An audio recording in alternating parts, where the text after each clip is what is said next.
সেদিনকে গেছিলাম আমার শ্বশুরবাড়ির দিকের এক ভাইজির বিয়েতে। হ্যাঁ, আমি হলাম ওর কাকিমা। ওখানে পৌঁছেই অনেক আত্মীয় স্বজনের সঙ্গে দেখা হলো, সবার সঙ্গে অনেক দিন পরে দেখা হলো। আসলে এই রকম ধরনের অনুষ্ঠানগুলোতেই সব আত্মীয় স্বজনের সঙ্গে আবার দেখা হয়, সবার সঙ্গে অনেক গল্প হলো। আর এই হলো আমাদের কোণে। তারপরেই আমি শুরু করে দিলাম স্টার্টার খেতে। এক এক করে খেলাম ফিশ ফিঙ্গার, চিকেন পাকোড়া, পনির স্প্রিং রোল। স্টার্টার খেয়েই চলে গেলাম মকটেল কাউন্টারে। বিভিন্ন রকম মকটেল ট্রাই করে নিলাম আমরা। এরপর অনেকক্ষণ পর ফাঁক পেয়ে কোণের সঙ্গে তুলে নিলাম সেলফি। এরপর মেন কোর্সের পালা, naan, kachori, chana masala, mix veg, fish fry, salad সবই নিয়ে নিলাম। এরপর পাতে পড়লো main attraction mutton biryani, chicken চাপ।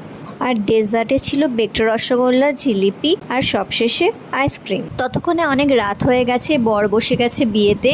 ওদের লগ্ন অনেক রাতে ছিল, তাই বরকে দেখেই আমরা রওনা দিলাম বাড়ির উদ্দেশ্যে।